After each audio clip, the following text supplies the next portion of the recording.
Carlos Ramirez, owner of NVS Audio in Roselle, New Jersey. We just completed our T-harness for the new Soundstream Reserve Harley Davidson head unit. So just like the factory GT or GTS radio we had a T-harness for, we now have a T-harness solution for DSPs. So the radio's already plug and play, but if you buy a DSP, you have to splice it into the harness. So we have it done for you. So it uses the factory T-harness that comes with the Soundstream radio. We ordered extra harnesses to be able to do this. So when you unplug your factory harness, you're going to plug the T-harness in to the new radio. This part goes into the factory. Handlebar controls are already wired in. And then it's already set up for power, ground, with a turn-on delay. Something we noticed about the Soundstream radio, and I've been working with Ronnie on it, so there's going to be a running change where they're going to delay the output of the radio. It doesn't cause an issue on all bikes, but on some bikes, the remote turn-on to the radio is actually turning on before the radio, so we've added a delay. And it's not a TR4. The TR4 was not given enough of a delay, so it was a custom delay that we've wired into the harness. So we're actually getting a full 10-second delay before it turns the amps and the DSP on. So plug and play harness, handlebar controls. We currently have them built, ready to go for the HKI Mini DSP. So it's got your power plug and your RCAs all wired in. You don't have to do anything. So if you already have the radio installed, you just remove that harness, plug this harness in, and then just plug your handlebar control back into this harness.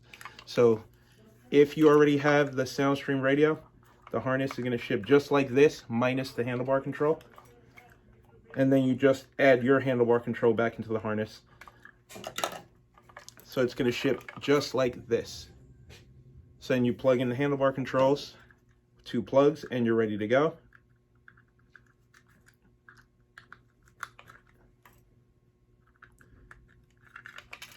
Just like that. So we have just the T-harness available if you'd like. We'd have the T-harness and the DSP available, so we can ship it as one. Or we have the radio with the T-harness and the DSP. So it's a full upgrade. The reason this is important is the Soundstream radio does not have a high-pass filter, so it's just like the GT and the GTS radio. So you need the DSP to add control. Also, we're not using the RCAs because what a lot of people don't realize is RCAs pick up radiated noise, and then one of the ways that they pick up radiated noise is from the poor grounding on the factory wiring of the Harley Davidson. We always run an upgraded ground here. We always do an upgraded ground to the frame, and it's normally a 0 gauge or a 4 gauge. This helps the electronics on the bike. It's not an issue. Some people are installing the Soundstream radio, and they're getting noise, and they're blaming the radio. It's not the radio. It's because you're using the RCAs, and the bike doesn't have a proper ground. So, of course, it's going to create a ground loop. That's where noise comes from. That's where the issues come from. That's why it's called the ground loop, because you're getting a voltage, a ground difference between the radio and the amplifier, and then it creates noise. We're going high level from the speaker outputs, so A, gives us a lot more signal to work with and less chance of getting noise, and the output of the radio is balanced line. Balanced line rarely ever picks up noise. So we chose to go balanced line from the radio to the T-harness to the DSP, just like we do in the GT and the GTS radios. It just gives you more, even if you have 4, 5, 6 volts, the radio can give you 8, 9, 10 volts. So it's a lot more voltage to work with, especially if you're working with 2, 3, 4 amplifiers. Starting at a higher voltage gives you more usable RCA voltage at the amplifier, which gives you cleaner signal, which means you can lower the gains on your amplifiers and get less noise. So the T-harness solution works because the radio doesn't have a high-pass filter. It reduces the chance of getting noise.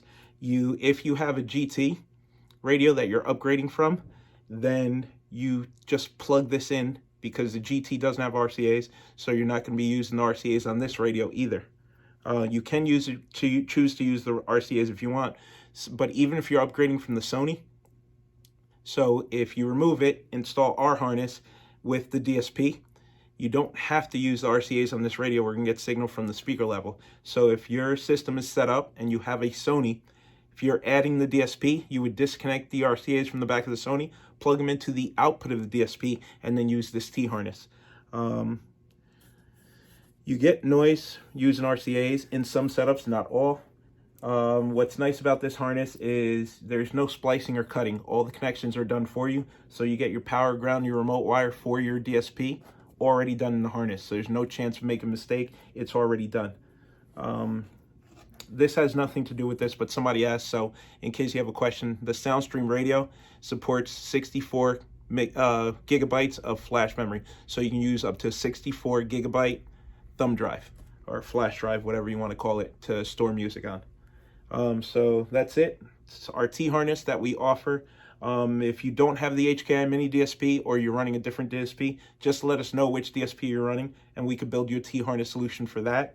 Or you could send us just the power input plug for your DSP and we will build it, because some people are using DSPs that we don't use. So we'll just build it for whatever DSP you're running. So that's new T-harness for the new Soundstream Harley Davidson radio. Hope this helps. Talk to you guys later.